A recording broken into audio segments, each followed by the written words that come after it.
Hi, I am Edith. I am a narrative designer and a 3D concept artist. Working in both fields made me realize that narrative design and art have way more in common than many people would think. But while narrative designers think in words, artists think in visuals, and this difference can lead to misunderstandings between them. And I've been exploring ways to connect them with each other, and so I made a workbook PDF that is aiming to help them both, for narrative designers to think more visually and for artists to think more narratively. In this video, I will show you the way I design characters using a narrative design approach.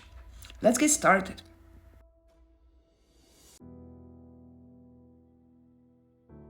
Character design always starts with a question. Who is this person? What are their goals and what is their past? Because in order to understand our character, we must first understand the world that shaped them. In this video, I will use my own IP to walk you through the character design process and explain my reasoning behind it. Set in Orleans in 2118, my story takes place in an alternate universe around 50 years after a catastrophic flood that reshaped the city and the surrounding areas.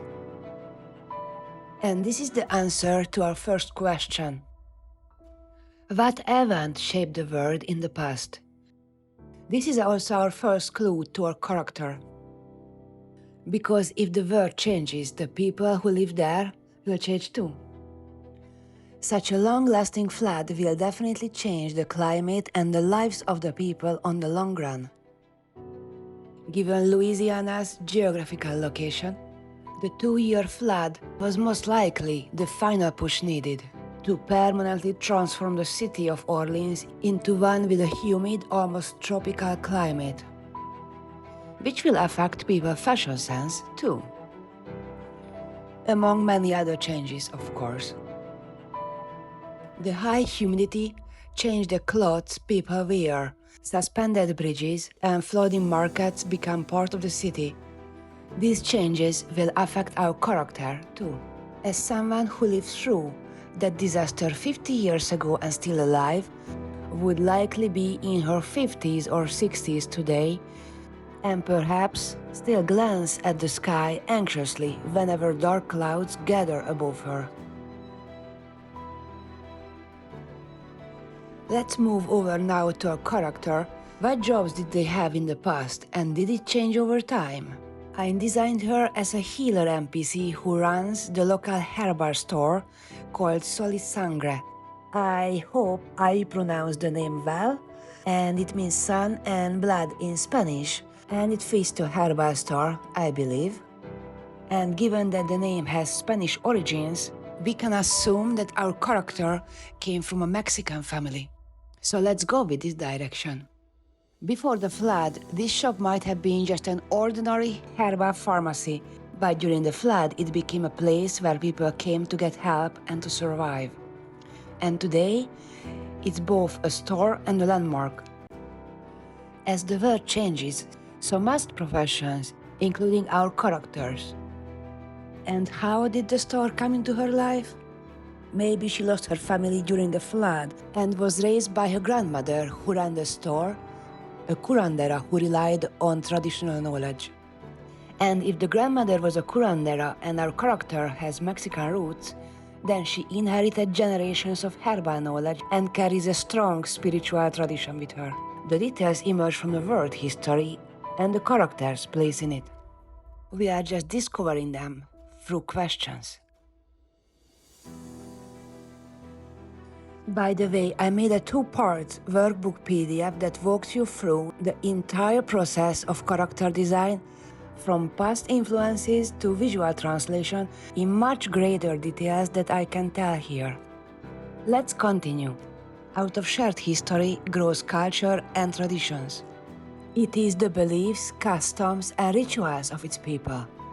They influence and shape the way people live, what they value, and the habits they pass down from one generation to the next. So what would that look like for our healer? Perhaps she always carries a small rain barometer that alarms her if the weather changes. And her bag is filled with herbs gathered from the surrounding wetlands. She wears spiritual talismans and old, heavy, pre-flood necklaces that she inherited from her Mexican family. These are the small traditions and habits that emerged from the world she grew up in. And what all of those answers and decisions mean for her life today. A woman in her 60s who grew up surrounded by traditional medicine and spirituality will naturally carry traces of that life in the way she dresses and the way she presents herself. And to honor the memory of her family whom she lost, she might have a small tattoo on her hand with the year of the flood, with a meaning that only she knows. She is also likely prepared for whatever her environment throws at her, whether that's harsh weather, rats, or other dangers. We might talk about enemy design in future videos if you would like. So, every decision we've made so far is now starting to influence her visual design. And after going through all the questions, I ended up with a character that looks like this.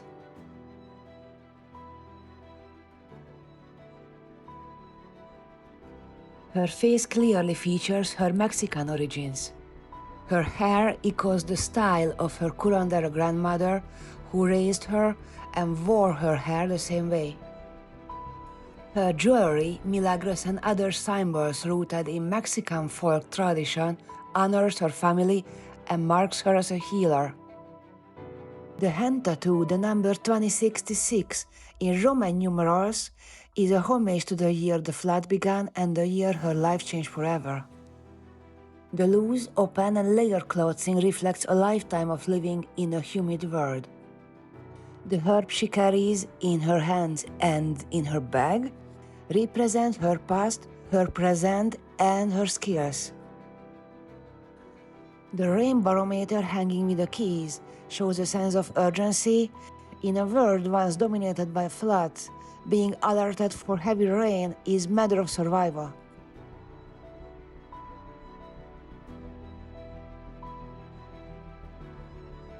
So I hope you like this video and this approach.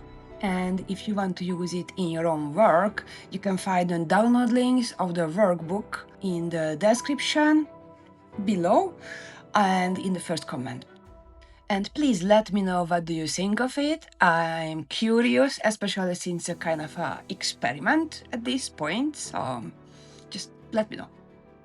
And of course, thank you for sticking until the very end, if you're still watching. It's time to wrap this video now, so stay tuned for more.